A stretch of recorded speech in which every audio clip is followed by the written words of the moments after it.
तो दोस्तों यहाँ पर मेला शुरू हो चुका है। आप देख सकते हो कि हर तरफ तांत्रिक अघोरी बाबा एकदम सीढ़ियों में बैठ कर अपना लगातार जाप कर रहे हैं और एनसीसी की तरफ से काफ़ी जो स्टूडेंट हैं अपनी दिल से मेहनत कर रहे हैं।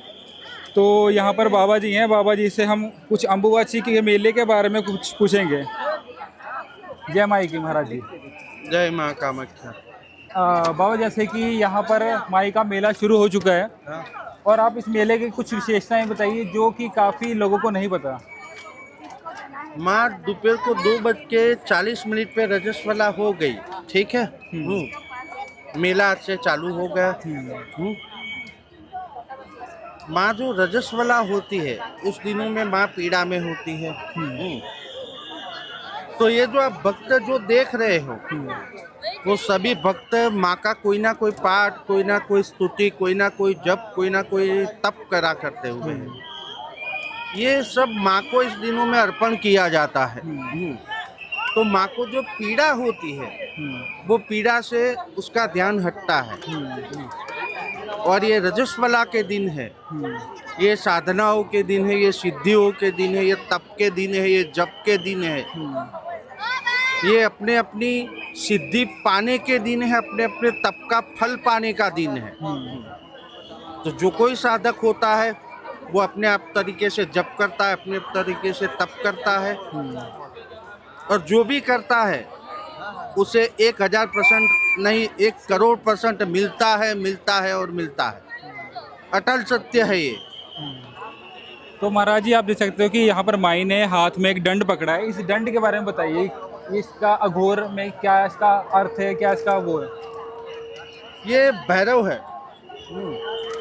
ये भैरव है। इसको सिद्ध करना पड़ता है। इसकी बड़ी लंबी चौड़ी विधान है। कुछ आप शॉर्ट फॉर्म में बता सकते हैं? आप थोड़ा इस तरफ दिखा दीजिए कैमरे में। ये भैरव है हमारे। इसको सिद्ध करना पड़ता है। काफ़ी अमावस्या इस पे मेहनत करनी पड़ती है, तभी ये सिद्धि देता है और हमारी रक्षा करता है। तो महाराज जी मैं देख पा रहा हूँ कि आपने गले में काफ़ी तरह कई मुखियों के रुद्राक्ष डाले हुए हैं और आज इस विशेष समय पे इतने रुद्राक्ष का क्या महत्व है? ये हमने सिद्ध किए हुए हैं, ये हमारी सिद्धि है। तो इससे पहनने से आप इसकी माला की भी ऊर्जा बढ़ेगी और आपके अंदर भी ऊर्जा बढ़ेगी, क्या ये सही बात है?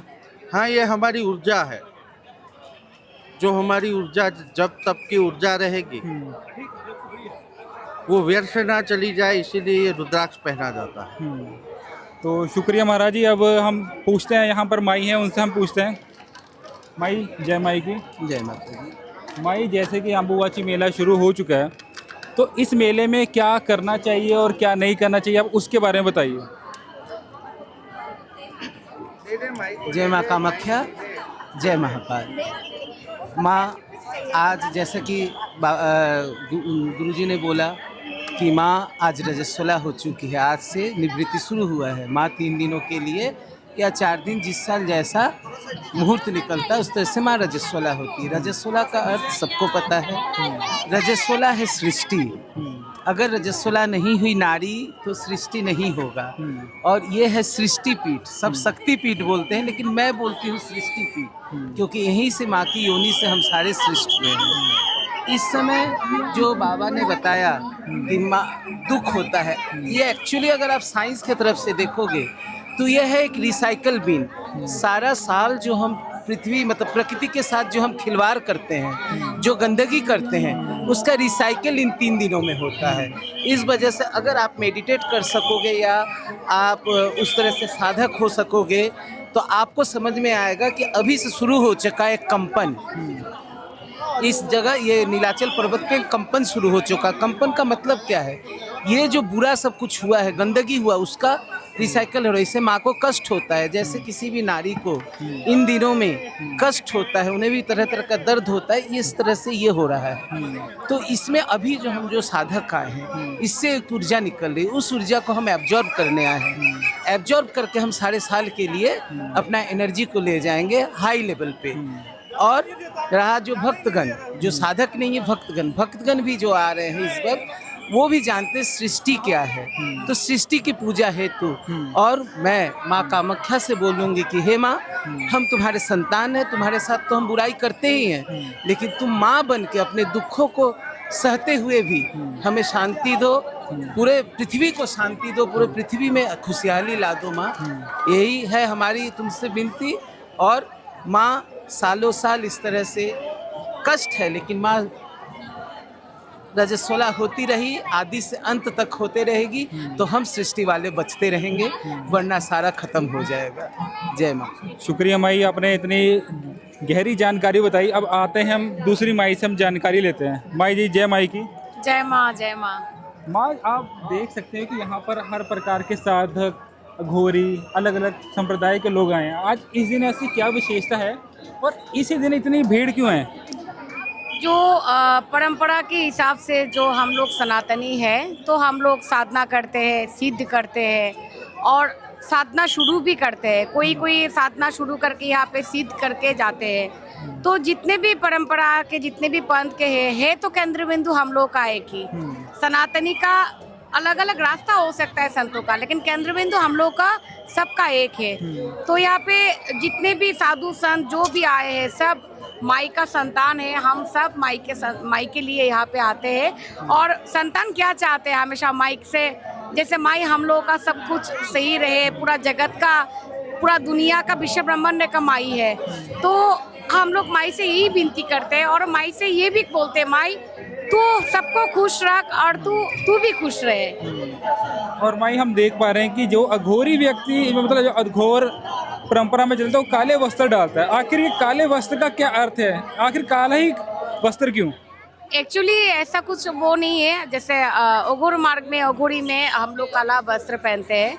मैं नॉर्मल सी, सिंपल सी मैं एक बात बोल रही हूँ। जैसे तंत्रो मार्ग में जैसे माँ काली का 10 रूप होता है, 10 महाविद्या।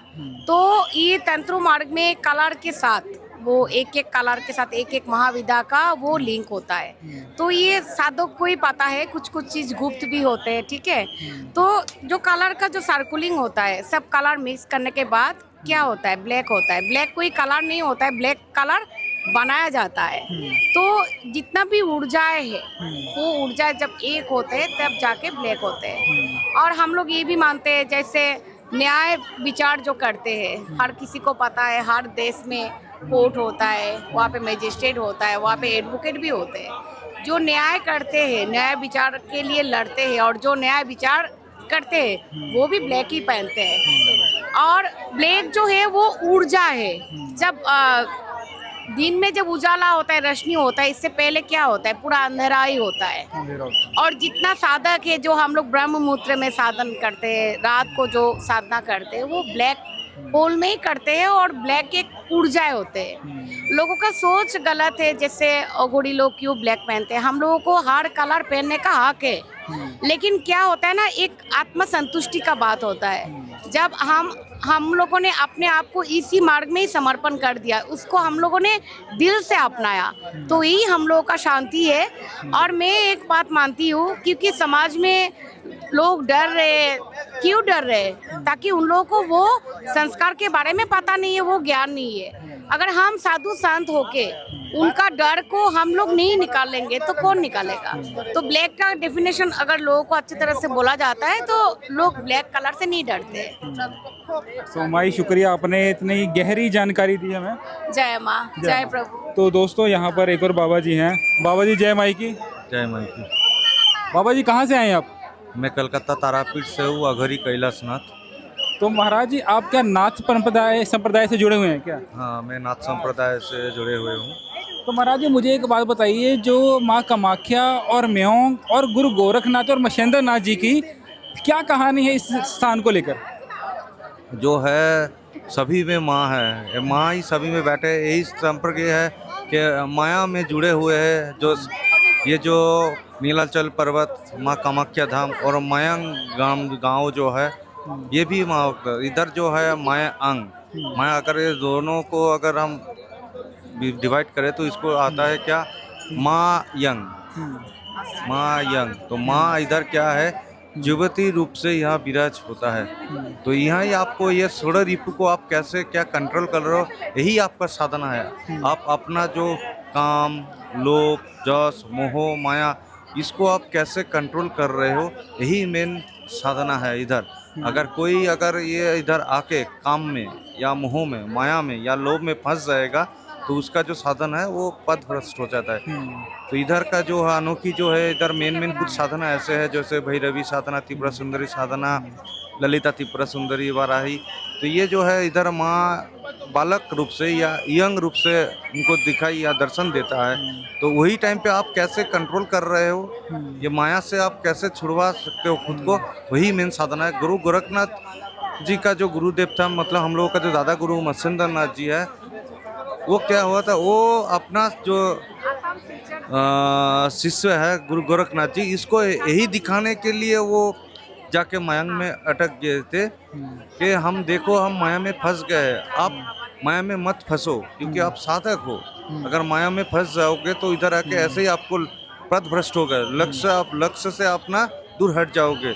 इसे गुरु होने के नाते उन्होंने ये उनको शिक्षा दिया कि तुम माया में मत फंसो, हम जैसे फंस गया। तो इसलिए वो क्या किया, तो गुरु गोरखनाथ जी ने खुद उधर मायांग में जो किला है उधर जाके गुरु मत्स्येंद्र नाथ जी को, जहाँ वो लोग, वहाँ मायांग का जो लोग है वो लोग तंत्र मंत्र के द्वारा, माया के द्वारा उनको उधर वशीभूत करके रख दिया था। तो गुरु गोरखनाथ जी ने यहाँ से वहाँ जाकर क्या किया कि उसको माया से वो बंधन मुक्त करके वापस अपने साधन भजन के दुनिया में लेके आया।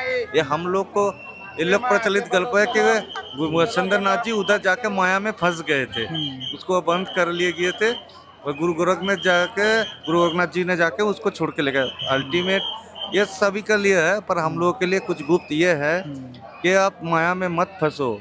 आप देखो कि हम माया से भी बंधन मुक्त है, माया भी रह के भी हम साधन भजन कर सकते हैं, पर माया आपको ना वो अट्रैक्ट कर ले, आप माया में ना फंसो। ठीक है, तो आप आओ साधन भजन करो। तो हम लोग का जो में गुप्त जो तत्व है, अगर या नाथों का हो या वामाचारी कौलाचारी हो व जो भी वीराचारी में जो है पंचमकर तत्व, इसमें से जो पंचमकर है, इसमें सभी के आगे ही माँ जो हुए हैं। तो आप जिसको देखो, जो भी कुछ करो, सभी पे आप माँ देखोगे तो तब आप साधना में आगे जा पाओगे। बात ये है। तो जैसे ये जो कामाख्या के पहाड़ जो बोल रहे थे, मायांग के साथ इसके कह लेते हैं कि कामाख्या पहाड़ जो ऐसे है और मायांग ऐसे है कि दुनिया पूरा ये माया का ही राज्य है। इस पहाड़ में ऐसे ऐसे कोई भी जगह है जो अनमोल है, अभी तक अच्छा बंदे लोग भी उसका जानकारी नहीं है कि इस पहाड़ में कहाँ क्या है, रहस्य है, कहाँ क्या माया है। तो ऐसे एक गुप्त रहस्य आपको मैं बता देता हूँ। तो हम लोग को सभी को मालूम है कि उस साइड जो हम लोग जहाँ प्रदक्षिण करता है, उधर जो मेन गणपति है, वो छोड़ के इधर का एक गणपति ऐसा है, हमको सभी को मालूम है कि अगर है हम लोग को, तो ये हम लोग को ये जानकारी होना चाहिए। तो हर महाविद्या का एक एक गणपति है। जो 10वां महाविद्या जो है, 10वां महाविद्या का अलग अलग गणपति है। जैसे हम दो बताते हैं गुप्त तरीके से। जैसे माँ तारा का जो है, तो हमें तो माँ तारा का साधक हूँ, माँ बगलामुखी का भी साधन करता हूँ। तो इन दोनों का जो गणपति है, माँ तारा का जो गणपति है, उनका नाम है उच्छिष्ट गणपति। और माँ बगलामुखी का जो गणपति है, उसका जो गणेश है, उनका नाम है हरिद्रा गणपति।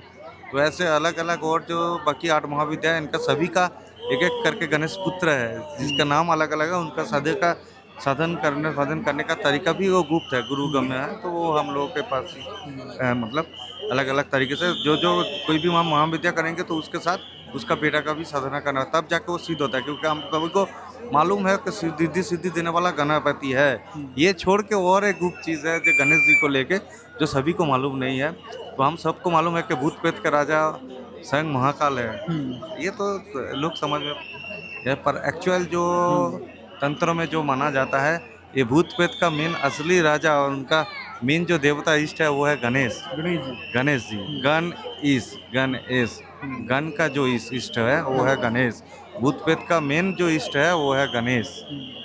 ठीक है, तो यही है। मतलब आपको रिद्धि सिद्धि कुछ भी आपको करना है तो पहले उस महाविद्या का जो बेटा है उनको पहले सिद्ध करने पड़ता है, फिर जाके वो महाविद्या आपको सिद्ध करने पड़ेगा। फिर वो उन लोगों का जो अंग देवी है, उपदेवी है, अंग देवी है, उनको साधन भजन करने फिर जाके आपको माई का दर्शन मिल सकता है। तो महाराज जी जैसे कि हमने बताया है गणेश जी के बारे में, क्या गणेश जी की भी तामसिक तरह से पूजा होती है? हाँ, गणेश जी का भी तामसिक रूप से पूजा, जैसे है उच्छिष्ट गणपति जो है उसका तांत्रिक रूप से होता है, तामसिक रूप से पूजा होता है। जो हरिद्र गणपति है, सभी देव देवता का 3 रूप से पूजा होया जाता है। एक है सात्विक मार्ग, दूसरा है राजसिक मार्ग, तीसरा तामसिक मार्ग। अब वो तो तामसिक मार्ग और राजसिक मार्ग जो है, तामसिक मार्ग सबसे पूरा गुप्त है और ये प्योर वीराचारी और वामाचारी का पूजा है तंत्राचार में। तो ये पूरा गुप्त है, ये गुरुगम्य है। ये जो है पूरा गुप्त है, मतलब आम आदमी आम समाज में ये पूजा नहीं होता है, ये पूरा गुप्त होता है। जो सात्विक और राजसिक रूप जो है ये आम पब्लिक के लिए वो होता है, प्रकाश समय थोड़ा भी बहुत आता है राजसिक रूप। और तामसिक रूप में सबसे ज़्यादा जो पूजा होता है वो उच्छिष्ट गणपति का सबसे ज़्यादा पूजा होता है, और हिरंब गणपति का पूजा होता है। महाकाल गणपति जो है उसका तामसिक रूप से पूजा होता है। महाकाल गणपति में तो ऐसे होता है कि उसके गणेश जी को दारू भी चढ़ाने पड़ता है, और उधर का जो उसका जो मोदक या लड्डू जो बनता है वो भी दारू से ही बनता है। दारू और मूंग के ऐसे मीठा देख के जो वो मीठा बनता है। लड्डू होता है, हाँ। जहाँ उस पानी की जगह उस दारू से उसको वो दारू, बनाया जाता है। हाँ, घी के जगह उधर वो दारू मिलावट करके वो तैयारी कर जाता है। ऐसे कुछ गुप्त है गणेश जी के साधना के लिए। तो दोस्तों महाराज जी ने बहुत गुप्त रहस्यों के बारे में बताया, और महाराज जी से हम थोड़ा समय निकाल के महाराज जी से एक अलग से एक इंटरव्यू लेंगे जिसमें हम तामसिक और राजसिक चीज़ों के बारे में बता पाएँ। तो शुक्रिया महाराज जी, आपने इतने गुप्त रहस्यों के बारे में बताया। जय मां, जय मां, जय मां।